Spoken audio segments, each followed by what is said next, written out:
During our family vacation, my daughter-in-law screamed at the hotel staff, "Don't talk to that old woman. She's just the help we brought along." My son stood there and laughed. What they didn't know, I owned the hotel. What happened next changed everything. I'm glad you're here. Stay with me until the end and let me know what city you're watching from in the comments.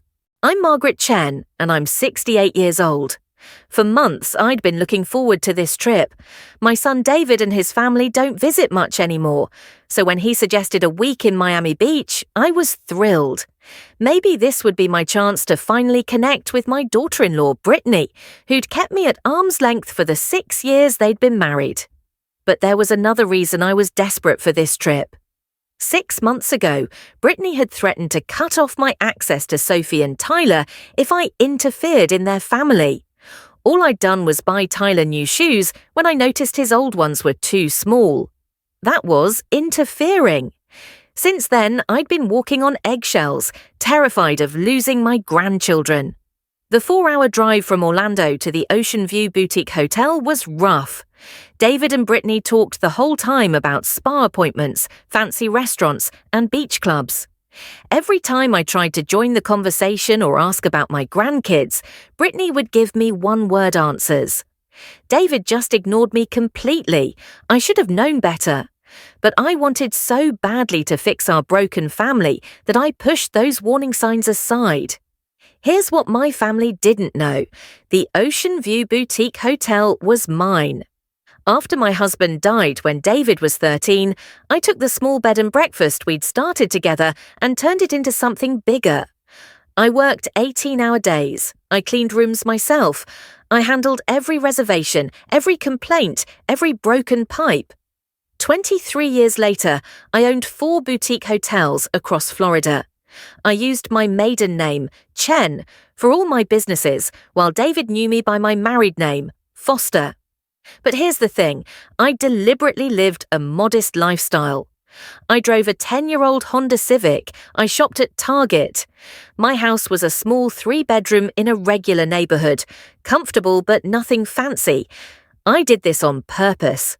I wanted David to learn the value of hard work, not to grow up spoiled and dependent on my money.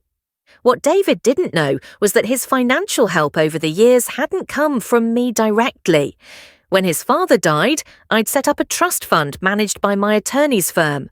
Every month, payments went to David from the Foster Family Trust. He believed it was his father's life insurance and a small inheritance. He had no idea I was the one funding it, or that I could turn it off at any time. When we pulled up to the Ocean View, I felt proud. The building looked perfect. The gardens were trimmed just right. The valet rushed over to help with bags. I'd spent 2 years renovating this property, and it showed. David handed over the car keys while Brittany adjusted her designer sunglasses. She's beautiful, I'll give her that. The kind of beautiful that comes from expensive salons and personal trainers. She's 38, 15 years younger than David, and she never lets anyone forget it. "Remember," she told David as we walked toward the entrance, "I want the Ocean View suite. I don't care what they say. Make it happen." David just nodded. It still hurt to see how much he deferred to her. The confident kid I raised was now a man who couldn't make a decision without his wife's approval. We walked into the lobby, and I felt that familiar buzz of a well-run hotel. Eleanor, my front desk manager, looked up. Her eyes went wide when she saw me, but I gave her a small head shake. Years ago, I'd given all my staff a strict standing order: never acknowledge me as the owner in front of my family. I told them it was for security reasons, but the truth was I didn't want David knowing about my success. I wanted him to value me for being his mother, not for my money. "Good afternoon," Eleanor said warmly. "Welcome to the Ocean View. How can I help you?" "Reservation under Foster," David said. "We should have the premium Ocean View suite." Eleanor's fingers moved across the keyboard. "I have your reservation right here, Mr. Foster. You're confirmed for our Deluxe Bay View suite. Unfortunately, the Ocean View suite is booked for your entire stay." I watched Brittany's face change. Her jaw tightened. Her eyes went cold. "That's unacceptable," she snapped. "Do you know who we are?" I specifically asked for Ocean View when we booked. Eleanor stayed professional, though I could see her shoulders tense. "I apologize for any confusion, Mrs. Foster.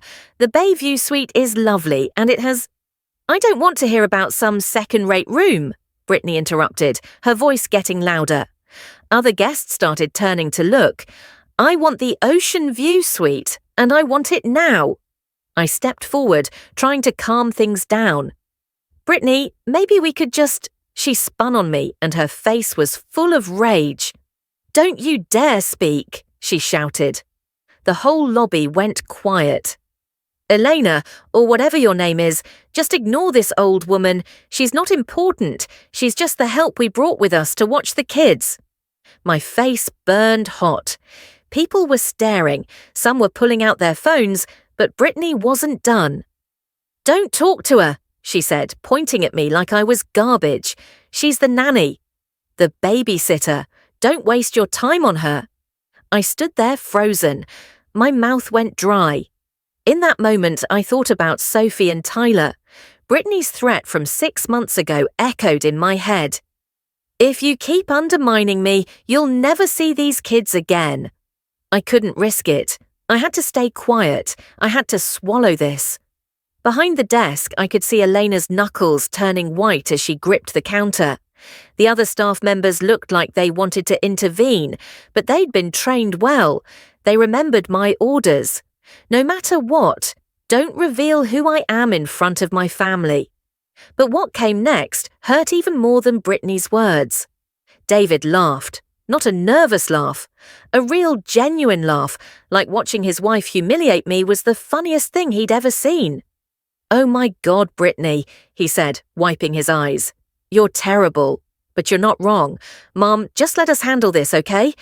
Go sit down somewhere." That's when it hit me. This was my son. The boy I raised alone. The kid I worked myself to exhaustion for. The son I sacrificed everything for. And he was laughing at me. Elena's face went pale. Around the lobby, people whispered and pointed. Phones were definitely recording. "Mom," Elena said quietly, her voice professional, but her eyes full of pain. "Perhaps you'd like to wait in our lounge while we sort out the room situation." Before I could answer, Brittany let out this loud, dramatic sigh. "Yes, take the old woman somewhere she won't embarrass us anymore, and keep an eye on her. She gets confused easily." David laughed again. I picked up my small suitcase and walked to the elevator. I kept my back straight, even though I wanted to collapse. I'd swallowed my pride to protect my relationship with my grandchildren, but the cost was higher than I'd imagined. Behind me, Brittany was still yelling at Eleanor about the suite. When the elevator doors closed, I caught Eleanor's eye one last time.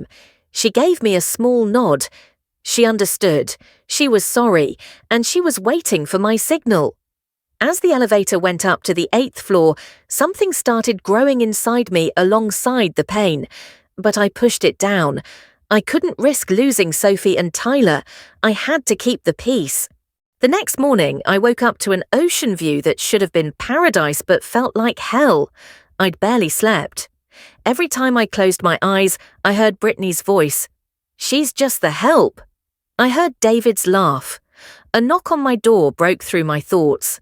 David was standing in the hallway looking uncomfortable but not sorry. "Mum, we're going to breakfast. Brittany wants you to watch the kids at the pool after so we can go to the spa. No good morning. No how did you sleep. Nothing about what happened in the lobby, just another order disguised as a request." "David," I said quietly, "about last night." He waved his hand. "Mum, don't make a big deal out of it." Brittany was just stressed about the room. You know how she gets when things don't go her way. "A big deal?" "She called me a servant, David. She screamed at me in front of strangers." He shifted his weight, looking away.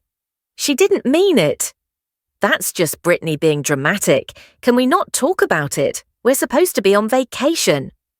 I looked at him and tried to find the boy I knew. The kid who used to crawl into my bed during thunderstorms, who brought me dandelions and called them roses, who once told me I was the strongest person he knew, that boy was gone. Okay, I said. The word tasted like dirt. I'll watch the kids. His relief was obvious. Perfect. We'll probably be gone most of the day. Spa first, then lunch, maybe some shopping. That's fine, right? Of course it wasn't fine. I'd imagined this trip as family time, getting to know my grandkids, feeling like I belonged. Instead, I was free childcare. But I nodded. I'd learned a long time ago that keeping the peace mattered more than speaking up. And more importantly, if I caused problems, Brittany would make good on her threat. I'd lose Sophie and Tyler forever. The hotel restaurant was packed with families enjoying breakfast.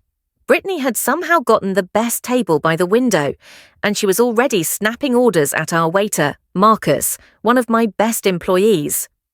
I want fresh squeezed orange juice, not that stuff from a carton, she told him.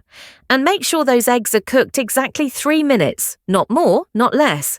I could see Marcus trying to stay professional, but the tension in his face gave him away.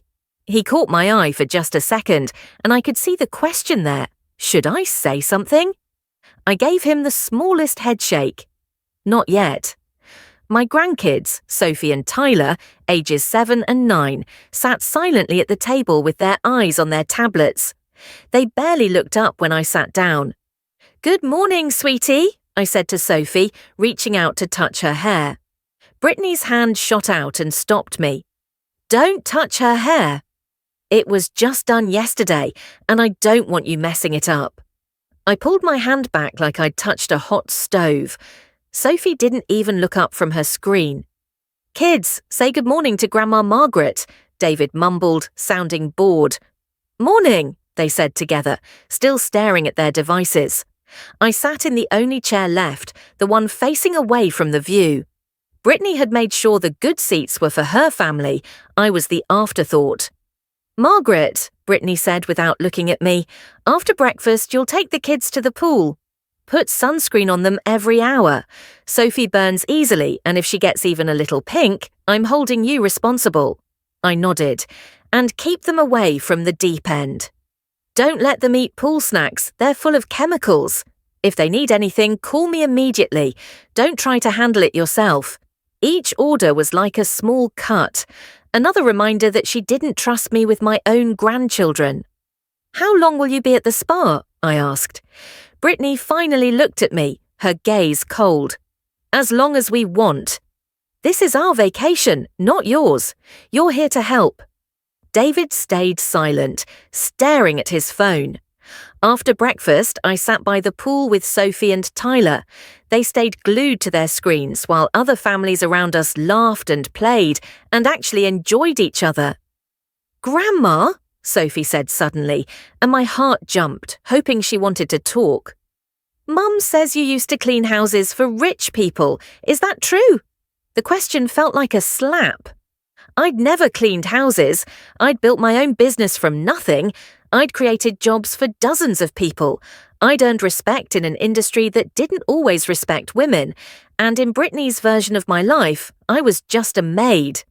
"No, sweetie," I said softly. "I'm a business owner. I run hotels." Tyler looked up from his tablet for the first time all morning. His face wasn't mean, just confused. "Mum says you make up stories about being important because you're embarrassed about being poor." He paused, then added, "But you bought me the big Lego set for Christmas." "That was expensive, right? How'd you afford it if you're poor?" My heart broke a little. He was trying to make sense of the contradictions. These weren't cruel children. They were confused children being fed lies. "Your grandma isn't poor and she doesn't make up stories," I said firmly but gently. Sophie just shrugged. "That's what Mum says. She says you live in a tiny house and pretend you're rich to feel better about yourself." For the next 6 hours, I sat by that pool watching children who barely acknowledged me, while their parents enjoyed themselves at my expense. When David and Brittany finally came back, they were glowing from spa treatments and an expensive lunch. Brittany's nails were freshly done. Her hair was perfect. "How were the kids?" David asked without looking up from his phone. "They were fine," I said, because what else could I say? "Good," Brittany said dismissively. "You can watch them again tomorrow. We have a day trip to the Everglades in the morning." I watched my son nod along without asking if I minded, without thinking that maybe I wanted to do something on my vacation besides free babysitting. But something about the way Brittany said it made me suspicious. There was a smugness in her voice that didn't sit right. That night, I couldn't sleep.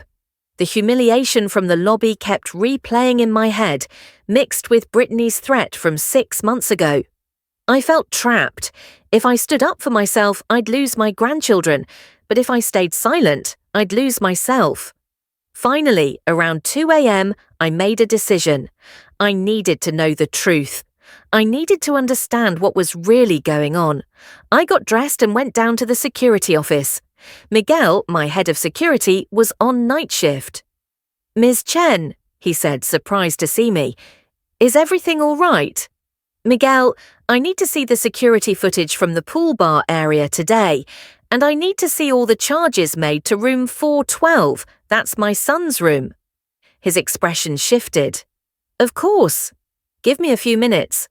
20 minutes later, I was sitting in the security office, watching footage from that afternoon.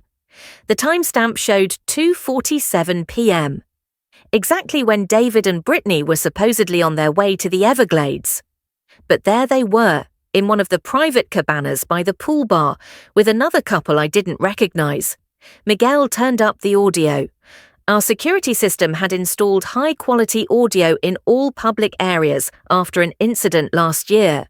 What I heard destroyed me. "The thing is," Brittany was saying, "she's getting old. Old people don't live forever, if you know what I mean." A woman I didn't know laughed. "Brittany, you're awful." "I'm just being practical," Brittany said. "David's an only child, so we'll inherit everything eventually. The question is how long we'll have to wait." My hands started shaking. Miguel looked at me with concern but stayed quiet. "What about his mom?" the unknown man asked. "Doesn't she have anything of her own?" Then I heard my son's voice. "My mum?" "No, she's broke. She lives in a tiny house, barely getting by on Social Security and that trust fund from my dad. I've been helping her out with extra money for years." The lies came out so smoothly. Yes, I lived modestly, by choice. But broke. I made more in a month than he made in a year. "That's why this trip is so annoying," Brittany continued. "We have to drag her everywhere because she can't afford anything on her own. It's like having a pathetic pet you can't get rid of." The other woman made a sympathetic sound. "How awful for you, and I bet she thinks you'll take care of her when she gets really old and sick." "Over my dead body," Brittany said with a harsh laugh. "As soon as she needs real care, she's going straight into a state-run nursing home. I'm not turning my house into a retirement home for some useless old woman." I grabbed the edge of the desk to keep from falling. Miguel put a hand on my shoulder, but David's next words were the ones that shattered me completely. "The funny thing is, she actually thinks she's important," he said with cruel amusement. "She tells these crazy stories about owning businesses and being successful. It's almost sad how delusional she's gotten." "Early dementia?" the unknown man asked. "Maybe," David said, "or maybe she's just desperate to believe her life mattered. Either way, it's embarrassing. Yesterday she told the kids she owns hotels. Hotels, can you imagine?" They all laughed, and the sound cut through me like glass. "Well," Brittany said, "at least we won't have to listen to her crazy stories much longer. I give her 5 years, maybe 10 tops, and then we'll finally be free to live our lives without pretending we care." Miguel paused the video. "Ms. Chen, I'm so sorry. Do you want me to—" "Show me the billing for room 412, I said, my voice steady despite the tears running down my face. He pulled it up. The charges from that afternoon told the story. Pool bar service at 2:43 p.m, premium cocktails, appetizers. They'd never left for the Everglades. They'd lied to me so I'd babysit while they drank and gossiped about my death. "There's more," Brittany's voice continued from the paused video. Miguel hit play again. The best part is that she's so desperate for attention. Like this trip, she actually thinks we invited her because we wanted her here. She has no idea we only brought her to watch the kids so we could have fun. More laughter. Does she even contribute to expenses? The other woman asked. Are you kidding? Brittany scoffed. She's completely useless financially. David covers everything, her groceries, her utilities, even this trip. She's nothing but a drain on us. I thought about the trust fund payments, the mortgage help I'd been secretly providing through that trust, the private school tuition, the credit card bills that came to my attorney's office, thousands of dollars in charges every month that I paid without question. The only good thing about having her around, David said, is free childcare. She's so desperate for our approval, she'll do anything we ask. It's kind of pathetic, actually. It really is, Brittany agreed, watching her try so hard to make us like her. She's terrified I'll keep the kids away from her, so she just takes whatever we dish out. That last line hit me like a physical blow. She knew. She knew I was afraid of losing Sophie and Tyler, and she'd been using that fear to control me. Miguel turned off the video. What do you want to do, Ms. Chen? I sat there for a long moment, staring at the frozen image on the screen. My son and his wife laughing at my expense. Something inside me shifted. The fear was still there, the terror of losing my grandchildren. But it was joined by something stronger, clarity. I'd been so afraid of losing Sophie and Tyler that I'd been willing to lose myself. But what was I teaching them by accepting this treatment? That it was okay to let people walk all over you? That family could treat you like garbage and you should just smile and take it? Number. If I was going to lose them anyway, and Brittany's words made it clear that was always the plan, then I was going to lose them on my terms. Standing up, with my dignity intact. Miguel, I said, my voice steady, I need you to do something for me. The next morning, I got up early and went down to the kids' club. I asked the counsellors to take extra special care of Sophie and Tyler today. I had a feeling they were going to need it. Then I went to Elena's office. Eleanor, I need you to pull up all the charges on room 412 for the entire stay. I want a complete breakdown ready by noon, and I need you to prepare checkout paperwork. She nodded, understanding immediately. Yes, Ms. Chen. Anything else? Transfer the charges from my internal comp account to their credit card on file. Every single charge, retroactive to check-in. Her eyes widened. Are you sure? I'm sure. Then I called my attorney, Richard Chen, my brother and the trustee of David's fund. Richard, I need you to prepare documents showing every payment made from the Foster Family Trust for the last 6 years. I want dates, amounts, everything, and I need you to draw up papers to terminate the trust immediately. Margaret, are you certain about this? He asked carefully. I'm certain. Email me the documents by 10 a.m.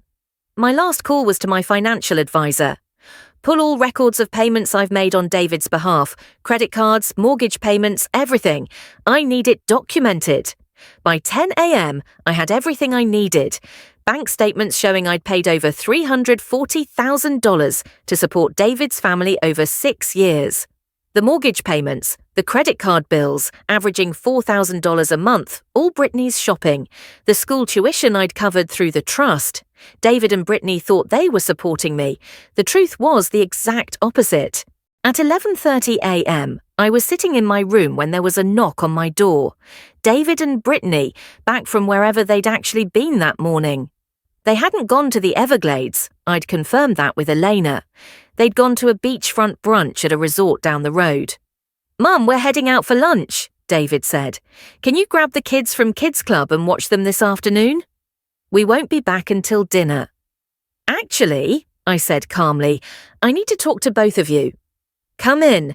They exchanged a look but walked in. I closed the door behind them. What's this about? Brittany asked, annoyed. We have reservations. This is about the fact that you lied to me yesterday, I said. You never went to the Everglades. You spent the afternoon at the pool bar talking about me. David's face went pale. Mum, I don't know what you— Don't lie to me anymore, David. I pulled out my phone and played the audio from the security footage. Their voices filled the room. She's getting old. Old people don't live forever. She's broke, living in a tiny house. It's almost sad how delusional she's gotten. I watched their faces change as they realized what they were hearing. Brittany recovered first. You were spying on us. You have no right. I own this hotel, Brittany, I said, my voice getting stronger. I have every right to monitor security footage on my own property. The room went dead silent. What? David whispered. I pulled out the folder I'd prepared and handed it to him. Inside were the property deeds for all 4 Ocean View hotels, corporation documents showing Margaret Chen as founder and CEO, articles from industry magazines featuring my success story. I've owned this hotel and 3 others for 23 years, I said. I built them from the ground up after your father died. I'm not broke, David, I never was. David's hands shook as he flipped through the documents. His face went from white to grey. But the trust fund, you said it was from Dad's life insurance. The trust fund is mine, I said. I set it up. I've been funding it every month for years. Those payments you thought were your inheritance. That was me. I pulled out another folder. And these are copies of every check I've written for your family. Mortgage payments when you were short, credit card bills, private school tuition, over $340,000 in the last 6 years alone. Brittany snatched the papers from David's hands. Her face went from angry to terrified as she saw the credit card statements, all the shopping she'd thought David was paying for. This is impossible, she stammered. You live in a tiny house, you drive an old car, I live modestly by choice, I said. I wanted David to learn the value of hard work, not to grow up spoiled. But I see now that was a mistake, because instead of learning to work hard, he learned to be cruel. David finally found his voice. Mom, please, we can explain— Explain what? I said. Explain how you laughed when your wife called me the help in the lobby? Explain how you told strangers I'm delusional. Explain how you're counting down the years until I die. Tears were running down my face now, but my voice stayed steady. I heard everything, David. I heard you plan to put me in a state-run nursing home. I heard you say I'm pathetic and desperate. I heard you tell your friends that this trip was just to get free babysitting. Mum, I didn't mean— Yes, you did, I said. You meant every word. And you know what the worst part is. I would have taken it. I was so terrified of losing Sophie and Tyler that I was willing to let you treat me like garbage. Brittany knew that. She's been using my fear to control me. I looked at Brittany. You threatened 6 months ago to keep the kids away from me if I interfered. That's why I didn't say anything in the lobby. That's why I've been taking every insult, every order, every humiliation. Because I was afraid. Brittany's face twisted. You should be afraid. Those are my children and you've been teaching them to treat their grandmother like she's nothing, I said. You've been filling their heads with lies about me. But you know what? If that's the price of staying in their lives, accepting abuse, swallowing lies, pretending I'm worthless, then maybe losing them is better than losing myself. I opened the door. Eleanor was standing outside with 2 security guards. Eleanor is going to escort you to the front desk, I said. You'll be checking out today. All the charges for your stay, every meal, every spa treatment, every drink, have been transferred to your credit card. You're looking at about $8,000.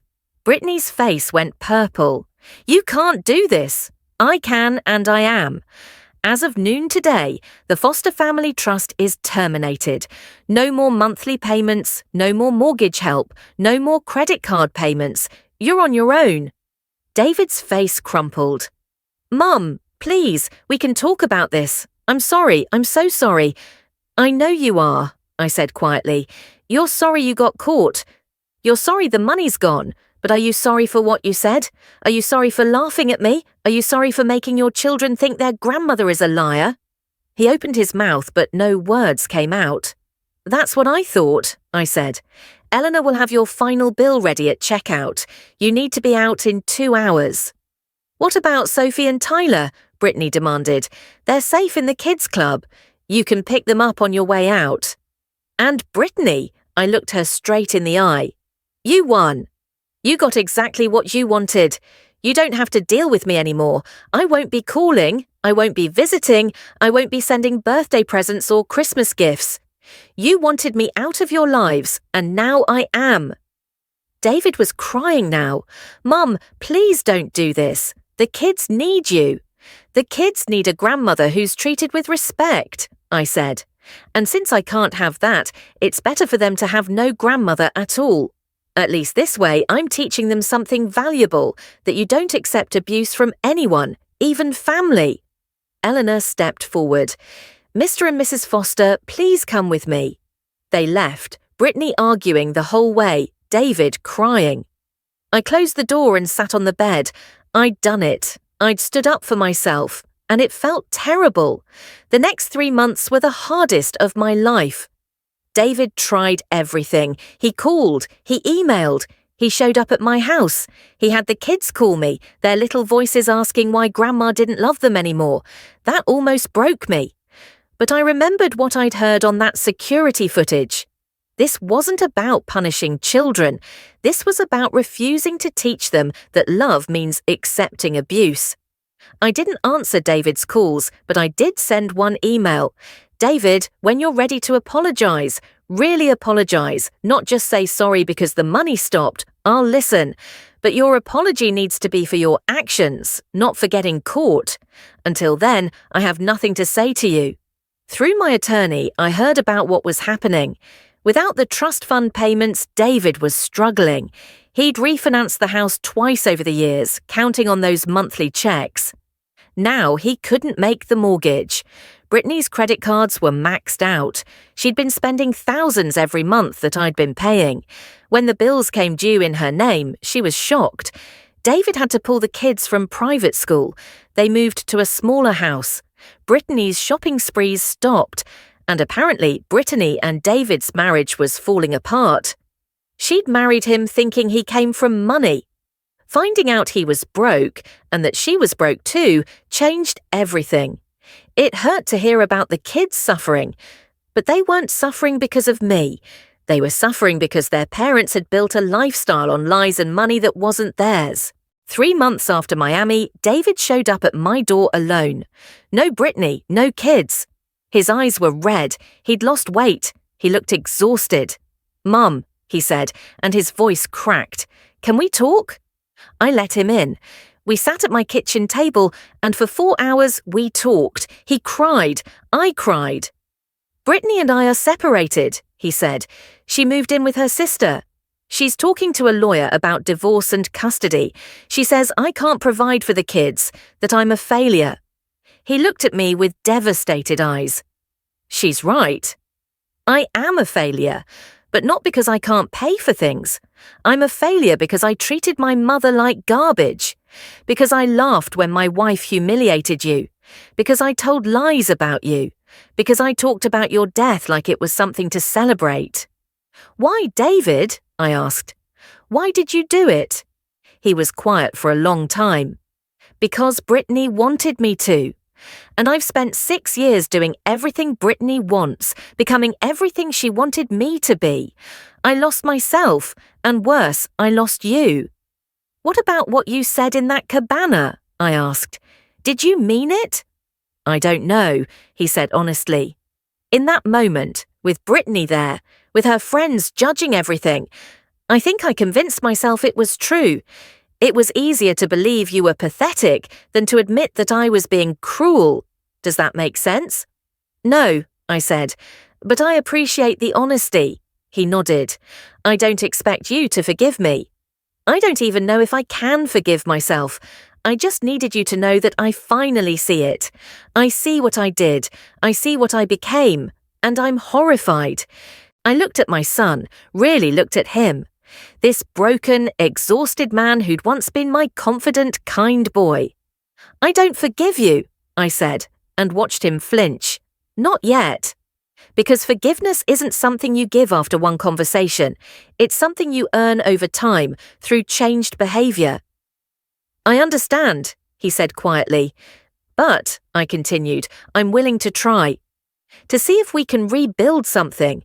Not what we had before, that's gone. But maybe something new, something more honest."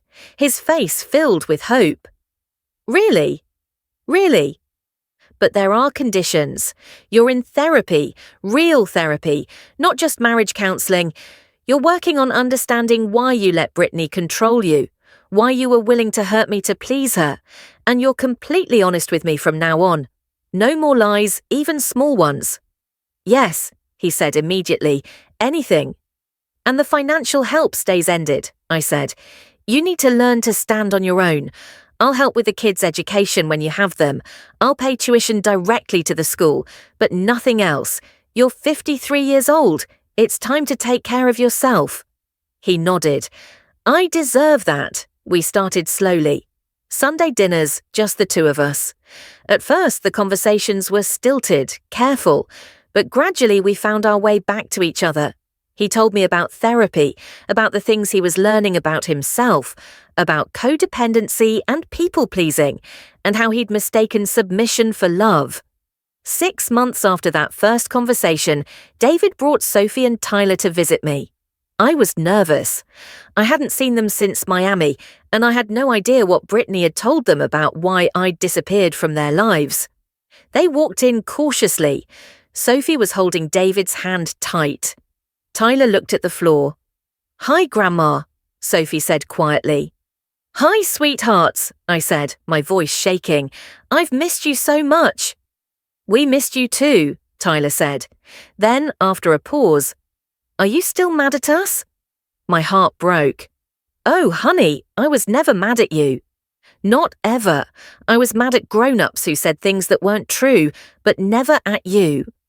"Mum said you didn't want to see us anymore because we weren't good enough," Sophie said, her eyes filling with tears. I knelt down to her level. "That's not true. I love you both more than anything in the world. I stayed away because I needed to teach the grown-ups in our family something important, that we have to treat each other with kindness and respect, even when it's hard." "Dad says you own this hotel we stayed at," Tyler said. "Is that true?" "Yes," I said simply. "So you weren't lying," he said. "You really do own hotels." "I really do." "Mom lied to us," Sophie said, and she sounded angry. "She said you were poor and made up stories, but you weren't lying, she was." "Sometimes grown-ups make mistakes," I said carefully. "Your mum was wrong to say those things, but I don't want you to hate her. She's still your mum and you love her. That's okay." "Can we come visit you more?" Tyler asked. "Anytime your dad brings you," I said. "Every Sunday if you want." And that's what we did. Every Sunday, David brought Sophie and Tyler over. We cooked together, did homework, watched movies. Slowly, carefully, we built something new. David got a better job. Not fancy, but honest work that he was proud of. He moved into a modest apartment and split custody with Brittany. He stopped trying to impress people and started focusing on being a good father. A year after Miami, he came to dinner alone again. The kids were with Brittany that week. "Mum, I have something to tell you," he said. "Okay," I said carefully. "Brittany and I finalized the divorce last week, and I've been seeing someone. Her name is Patricia. She's a teacher. She's kind, and she doesn't care about money or status or any of that. She just wants me to be honest and show up for my kids." "She sounds wonderful," I said. "She is. And Mom, she knows everything. About Miami, about what I said, about how I treated you. I told her all of it. I didn't want to start something new with lies. I'm proud of you," I said, and I meant it. "There's something else," he said. "Patricia asked me why I never told you I was sorry. Really, truly sorry. And I realized I've been apologizing for months in my actions, but I never said the actual words." He took my hands. Mum, I'm sorry. I'm sorry I laughed when Brittany humiliated you. I'm sorry I told lies about you. I'm sorry I made you feel worthless when you're the strongest, most amazing person I know. I'm sorry I let you down.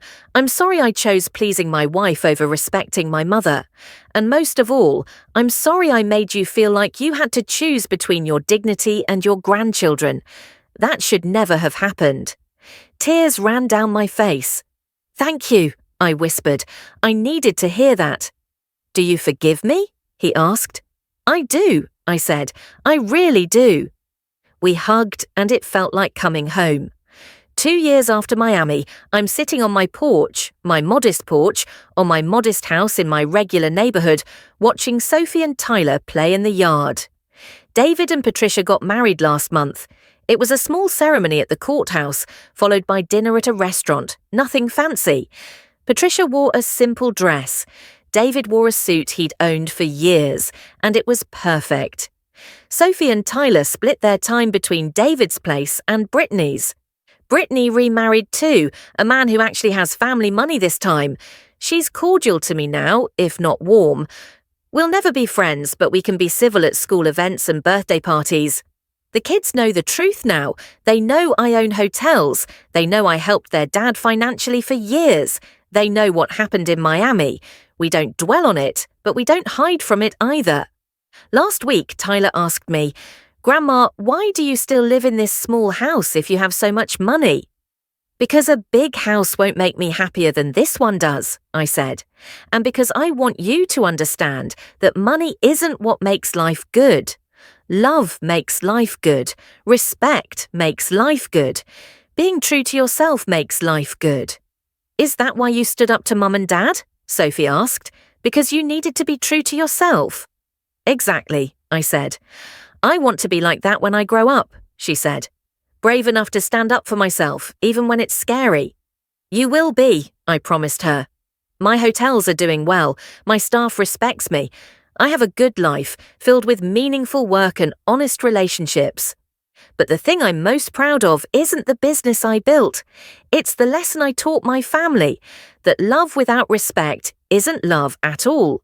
And that sometimes the kindest thing you can do for yourself and for others is to refuse to accept less than you deserve. I almost lost myself trying to keep the peace. I almost let fear control me. But I found my voice again, and in doing so, I showed my son and my grandchildren what it means to stand up with dignity intact. Was it easy? No. Did it hurt? More than anything. But I would do it again in a heartbeat, because I'm worth fighting for, even if I have to be the one doing the fighting. This story is based on real events, but has been fictionalized to protect the privacy of those involved. Names, locations, and some details have been changed. I'm sharing this because I know I'm not alone. There are mothers, grandmothers, fathers, and grandparents out there who are being mistreated by the people they love most, who are accepting abuse because they're terrified of losing their families, who are making themselves smaller and quieter just to keep the peace. If that's you, I want you to know something.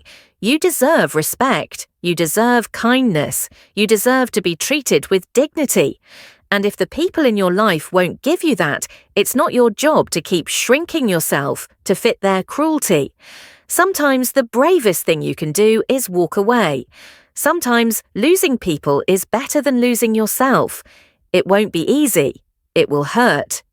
You might lose relationships you desperately wanted to keep, but you'll gain something more valuable, yourself. So I'm asking you, if you were in my position, what would you have done? Would you have stayed silent to keep access to your grandchildren? Or would you have stood up, even knowing it might cost you everything? Let me know in the comments, because every story shared is a light for someone else who's walking in darkness. And remember, you teach people how to treat you. If you don't stand up for yourself, no one else will. God bless.